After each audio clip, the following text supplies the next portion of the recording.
All right, guys. So we have just concluded day three of the Wealthy Trustee Workshop. So today we went over the faith-based organization.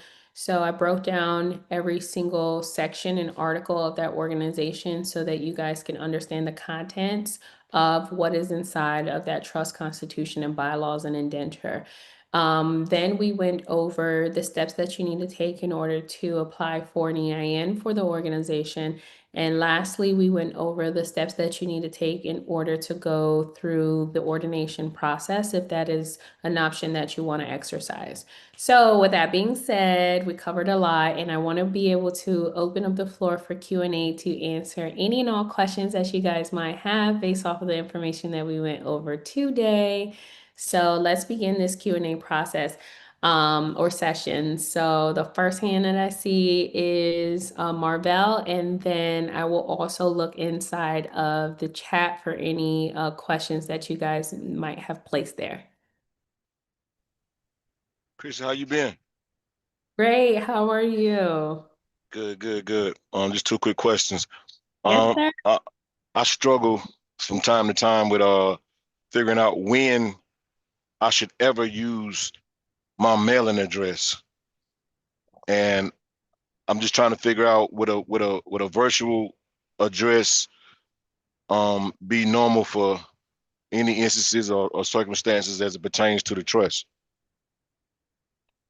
Okay. So is this your personal address? Because at no point in time should you provide your personal address unless it is something dealing with you personally. So if it's not, then you should use the trust address for all trust transactions. Okay, cool. And the other question was as it pertains to brokerage accounts. Now, the traditional brokerage accounts like, Schwab, Fidelity, et cetera, versus like if you have several accounts with prop firms, like in each individual prop firm, you may have, let's say, XYZ accounts. Should I list the name of the prop firm per se and each individual account inside the prop firm in the schedule? Okay, that's a good question. So the whole entire brokerage account, is it owned by the trust?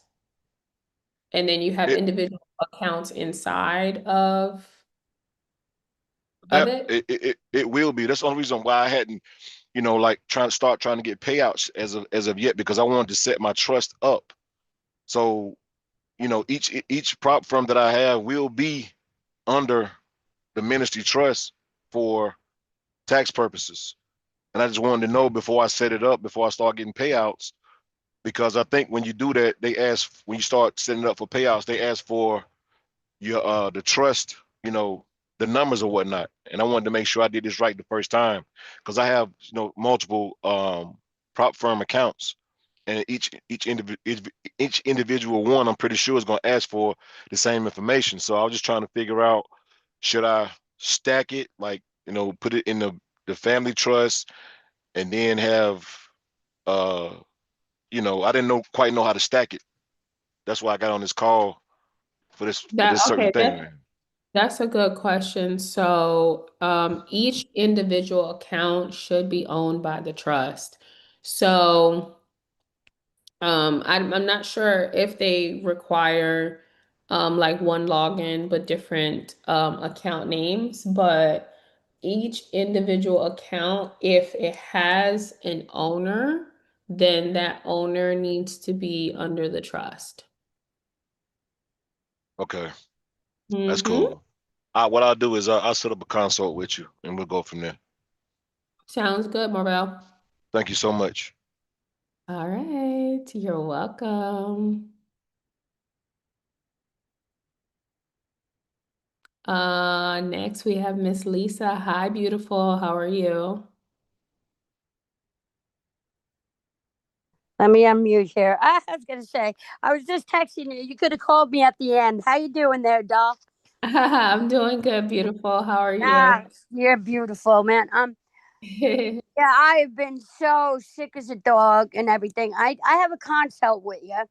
Um, Okay. but in the meantime, I just have now. I remember when I asked you if the grantor can be can be both a grantor and a co-trustee, and I think you said yes, but I don't know to this trust. No. No, no, no, no, no, no. The Okay. grantor cannot serve in any other position. Okay. Even So, the other so trust. no, no, no. This is what you asked me. You Okay. asked me if I have a grantor Mhm. of A, can they serve as a trustee of Trust B? As long as they're not the grantor of Trust B, then Okay. it's okay. It's a separate entity. Okay. Okay. That's it. I thought I have it in my book somewhere, but I've been just so sick, and I don't know what the hell's going on. I got a bug. But the other one, where was the other question? Oh, I need to get these other trusts, and I don't know. I go on to the Telegram and I look for, what am I looking for? What do I know I went in, I got it once for the to watch you again and get the trust, you know, to get them to the PDFs, but I can't find them now. So Through the I'm like online losing it. portal, you have to Yeah. go through the online portal. Okay. You can also Online. get the attachments in your email. So those are the two ways. If you Oh, need help, I'll have the team reach out to you so that they can send you like a password reset if you're not able to access you're no. not able to access the portal. Yeah, I can do that. Okay, so it's online portal through my email, correct? Correct.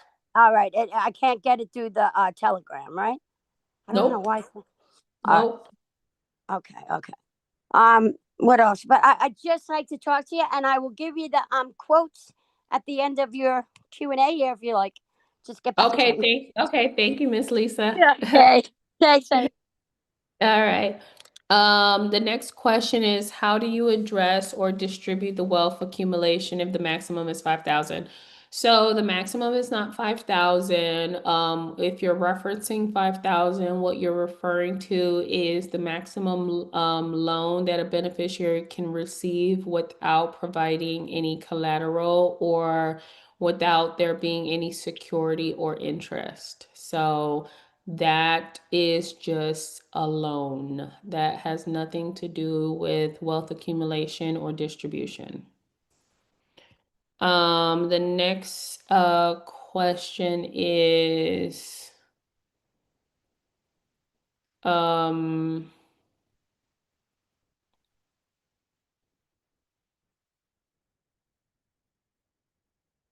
the constitution of the trust was part of the incorporated. Does that mean that we have to incorporate with the state? No.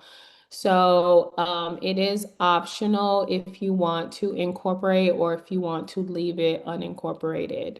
So it depends on how you want to operate the entity. So sometimes people, they want to be able to qualify for like federal grants and things of that nature. And so they will have to go through the process of incorporating their tax exempt organization. So it depends, but naturally it is unincorporated.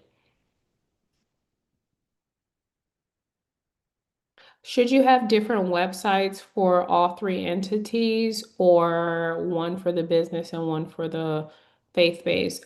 So your family trust definitely doesn't need a website. And your business trust, it only depends on how you're operating it. If you're operating it as a holding company, it doesn't need one. Um, and if you're not operating it as a holding company, then I would tell you yes, especially if it's for like funding purposes, okay? So we'll talk further about that tomorrow when we're talking about getting funding for the organizations.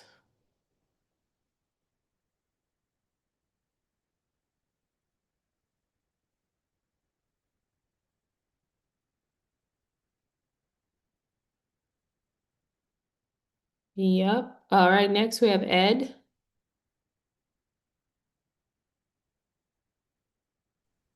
Hello, thank you. Hey. Thanks for all the meetings and webcasts are really wonderful. So I appreciate it. You go down to it very detailed and slowly, which is great. I have a question while we're building. We'll be working with you on ours, but question on the state and common law locations when you're building your trusts, the three trusts. Are they okay being under the same state and jurisdiction? Do they have to be where you live? How what are the requirements for those, especially for this one in particular? Yeah, absolutely. So they do not have to be in the same state. So these are separate entities. You can Mhm. choose separate states if you would like, or you can choose the same state if you would like. So even though you are creating three trusts, you have to move forward with a mindset that they are separate, right? So you don't have Mm-hmm. to of the existence of, the business trust or the family trust when you are when you're when you're deciding to form the 508. And it doesn't have to be the state where you live either. So you can, because it's non-statutory, you can choose whichever state that you want to establish the organization. Okay, good. So we can keep it on. Yeah, because I'm from California, so trying to, there's a lot of other things on there. So trying to build it different, under a different other state to Yeah. leverage that. So okay, I just wanted to make sure we can put them all under the same one. That'd be great. Okay, Yeah. thank you. You're welcome. Appreciate you. You're welcome, Ed. Thank you for being here. Next is Marvell. Yeah, it's me again. I forgot to ask this. I want to let somebody else go. I have an estate EIN that was created for me by somebody else that I never used. Should I apply that for toward my business trust or my family trust, or because it has my name attached to it? I When would understand, I use but that? So the thing is that you don't know what type of legal structure they applied for that EIN because when we just did the application, there are several different legal structures for you to choose from. So you need to find out, but it would not be appropriate for you to use that EIN for your business trust because more than likely it wasn't applied for as a trust. Duly noted. Thank you, darling. You're welcome. The next question is when applying for an EIN, is the grantor the responsible party? Yes, the grantor is the responsible party. And let me see if there's another question. Um,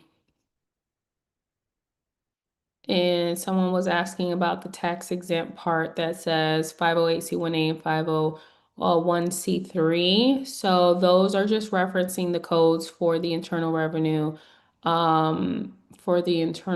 Service. Okay, so we're just referencing the codes.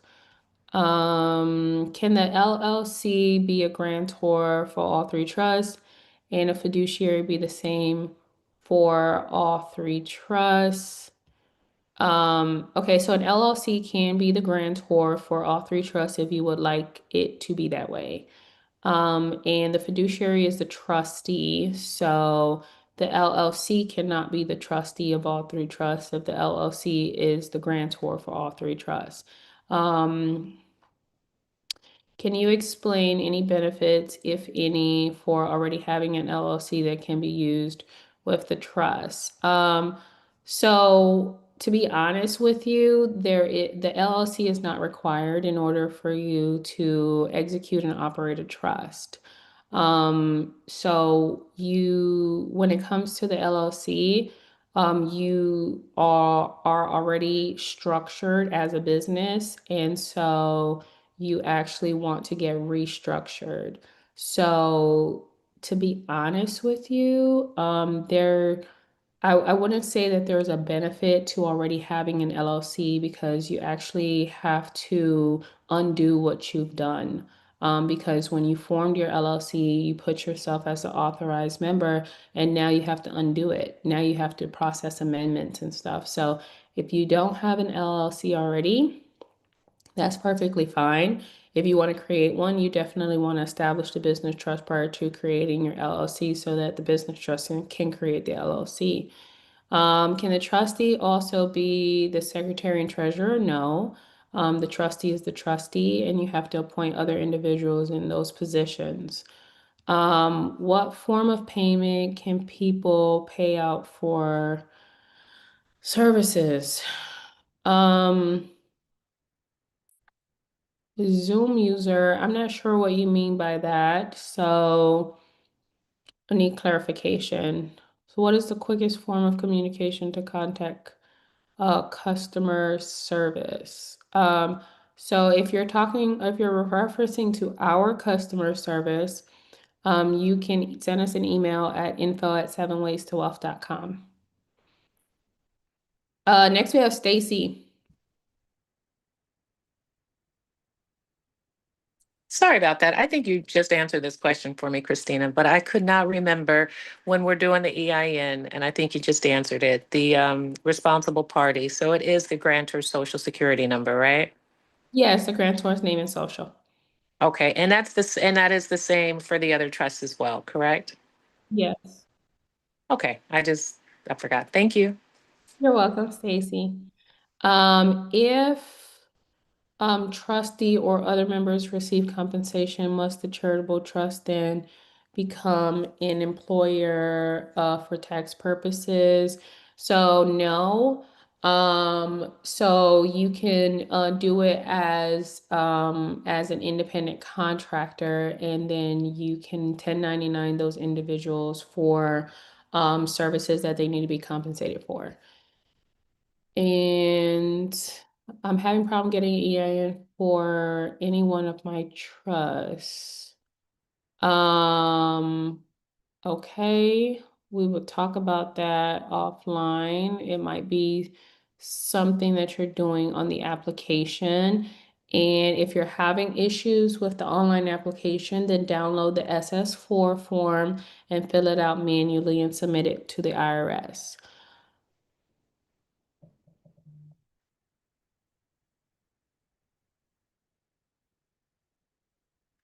Next we have Nicole.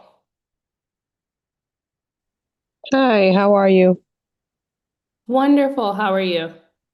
I'm good, thank you. When it comes to okay, my LLC makes the money, it's operating, it makes the money.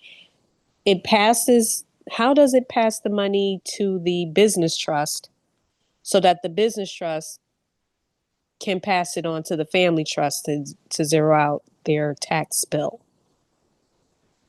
It's going to do that by way of a K-1 distribution. Okay. So the LLC is doing the K-1 distribution to the trust? Correct. And so then how's the business trust sending the money to the family trust? Same way? Yep, through a distribution. Through a distribution. Okay, got it. All right, thank you. You're welcome. And let's see, so as a trustee, how do you invoice the organization for courses taken to build the business aspect of the trust? Also, is it okay to purchase a vehicle with cash on the private family trust, or is it more advantageous to take out a loan? Okay, so you can definitely purchase a vehicle with cash if you would like to do that. So there's no issue with acquiring assets for the family trust organization. And as far as invoicing the organization, so any type of traditional invoicing will work. So you just have to, there's several different companies that you can use for invoicing. You might want to use PayPal, you might want to use QuickBooks. So for all of those accounting measures, we use QuickBooks. Let's see here.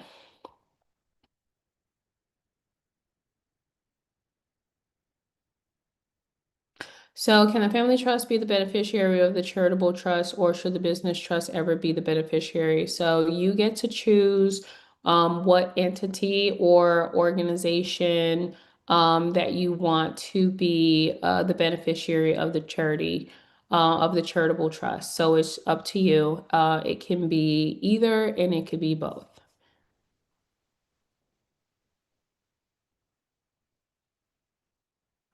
What documents should be given to the banks and what should not? We will go over that tomorrow when we discuss, tomorrow we're going to discuss banking. So I will definitely address that tomorrow. Do you need an EIN for each trust? If you plan to open up a bank account for each trust, then yes, you will need an EIN for each trust. So these are separate entities, and so each entity would need its own EIN. You cannot use one EIN for another trust because it only belongs to that one EIN. Then we have Lovely, Tyrone, and then we are going to wrap it up for today, you guys. So hey, Lovely. Hi, Christina. How are you? Good, good, good. Happy to be with you. Thank you. Now, I have been having such a hard time finding a grantor, and I'm at a point where I'm just going to use an LLC. However, wouldn't that be a problem since the LLC that I will be using, basically, I'll be using the its own EIN, I'm assuming, as the grantor's social security number? Right? Is that how that operates? Okay, good. Um, Now, so you would have to manually fill out the SS4 form and just make sure that your name is not on the LLC. it is, so I'd have to amend it. So yeah, that's a conflict of interest. That's what I thought. So I really do need an Right? individual. Yeah. Okay. I need your help, sis. Need your help. Okay. Yeah. Okay. Okay. So just send me an email and then I will see how I can assist. Awesome. And one more question. Will you ever go over um foreign trusts formations for other countries? I'm super interested in it.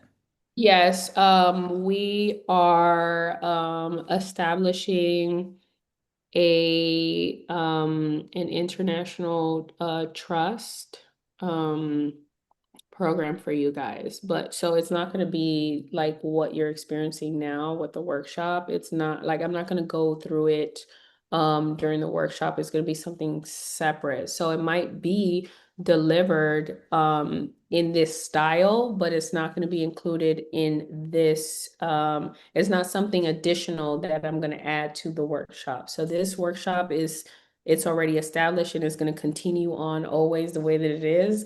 And the international trust is going to be separate. So it's going to be an extension for those of you guys that are wanting to do international things. So some of us we have property abroad, we have businesses abroad, we have investments abroad, and so it is advantageous for us to have an international trust. It's not applicable for everyone in the program, so it's only for, so that's why it's going to be separate, because it's going to be only for those individuals that are interested or that need it because they are already having international business dealings. Thank you so much. I don't know if you recall our initial conversation, but that was my goal. So Yes. I'll be waiting for it. Yeah, yeah, yeah. Don't worry. It's in the works. Thank you so much. You're welcome. All right. Next we have Tyrone. Hello, beautiful. Hi, how are you? Oh, I'm wonderful. Such a wonderful job, of course. Uh, one of the questions that I had for you was going to be for what the young lady just said, um, because of course she reached out to me, and of course I had told her give me a call afterwards. I was just going to share with her the the list that you sent Cindy. And so would that be okay still? Because Yeah, that's what I was. absolutely. Yeah. Yeah, Because she was asking, we send share that, 'cause I apologize. Go ahead. no, yes, yeah, we send out the list every 2 weeks, so absolutely. Yeah, I was just going to, share that with her, but she had already asked that question to you. So, I'll go ahead and let you handle that because you know what I'm saying? But she reached out to me. And so, I was just going to share that. But my question to you, as far as this faith-based situation, oh, excuse me, um, dealing with uh, getting ordinated, there's no time frame in that, is it? Because I paid for it, but I never did took the test. And so, is there a time frame to that or limitation on that? A limitation on what, going through the ordination process? Yeah, yeah. No. Because So when I first did it, are you talking about with your faith base, or are you talking about with Universal Life Church? no, I was just saying with them, period, because I went through them, I paid for, you know what I'm saying, but I didn't Oh. follow up yet with the, because they make you take the test and Oh, everything. okay. Oh, that's a wonderful question. I actually do not know as far as ULC goes. So as far as your organization, there's no time frame of when you need to get go through the ordination process, but as far as their training is provided, I'm not sure. So you should contact them. Oh no, I'll do so, but that's what I was wondering because like I said, I've been did mine and everything is already set up and everything. And I was like, when you were talking about that, I was like, man, that's something I got to do. You know what I mean? You pay that money and they send you that little certificate, but you got to finish the work. Absolutely, absolutely, I know. So I just wanted to make sure, just in case, uh, I'm gonna go do that sometime this weekend and try to get that over with. But yes, great job. That was all I needed to know. You know what I'm saying? So you enjoy your day, sis, and say hello to the kids. God bless. Thank you so much. Thank you, thank you, thank you. Thank you. I appreciate you so, so, so much. Okay, so let me see here. We have Mary. Hi, Mary. And let me check the chat. Hey, Christina. How you doing? Hey, Good, great. How are thanks. you? Good, thanks. I was just feverishly texting on the chat, but I'll just ask it instead. Um, wanted to make my business trust. I believe I have to make it a QSST, a qualified subchapter S trust, because the holding company that is going to be the member of the different businesses, LLCs that I'm creating, because there'll be multiple of them. Will all go into one holding company. And I was checking with ChatGPT, and it said I could have the business trust be an owner of the holding company, and as an S corp, I wanted to have it as a partnership, basically. Um, um, with so that I could have a W-2 come off of the S corp and not go into the trust. But the K-1 distribution would go down into the trust. And when I checked online, it said I have to determine the appropriate election. The QSST is a qualified subchapter S trust. It says this is an option if there's only one beneficiary and they are a U.S. citizen or resident. So I think my business trust would qualify as that. The beneficiary would be the Family Dynasty Trust. So that's only one beneficiary. So then I would have to make it a QSST. And then the other one, that's the Family Dynasty Trust. It says, well, I think that's not going to apply at all. But the beneficiary is only one, right? It's the Family Dynasty Trust. There's no other beneficiaries for the business trust. Is that correct? Yeah, yes, that is correct. And it ultimately it's up to you. So you have the option of determining who the beneficiary is. Okay. And then how would I put that into the indenture that it is a QSST? Would I just put that in as a line, additional line saying it's a QSST, a qualified um, subchapter S trust? So, so that type of trust, you have to add additional provisions in order to Hmm. change the nature of the trust. Okay. So if I did not have the holding company and I just had the LLCs uh, have the business trust as the member, the sole member, instead of having the holding company, I would have to have a bookkeeping and an accountant basically for each one of those businesses. I was trying to streamline it into one holding company as an S corp, but as a LLC taxed as an S corp. So I could Yeah, not have to do. so you can still have the LLC, but you would have to change the election so that it's not taxed as an S corp in order for you to have the business trust. Hmm. Yeah, Right. be the owner so that you can have, pretty much one trust that is under that all of those Hmm. entities are under. Right. So it'd be kind of the LLCs would be disregarded, and the income would funnel straight down into the trust. But I wouldn't be able to draw a W-2 from those LLCs then, right? Yeah, Um, that's true. So you have to, determine hmm. what's more advantageous for you. But yeah, you can't do Yeah. both. Right. Yeah. I was thinking the having the holding company would give in Wyoming would give me that the extra protection against lawsuits and stuff from anyone actually even trying to attack the business trust, because they would have to attack the Wyoming LLC first, Mhm. and then they would be able to get down into the trust if they were able to penetrate that. Yeah. So what did you suggest about how do I make it a QSST? How do I find out what provisions I would have to put into that to make it the business trust a QSST, So a qualified S? I don't have any information Mhm. on the provisions, so you're gonna have to do your own research when it comes Research. to that. I would also definitely tell you to talk with our CPA because he might Hmm.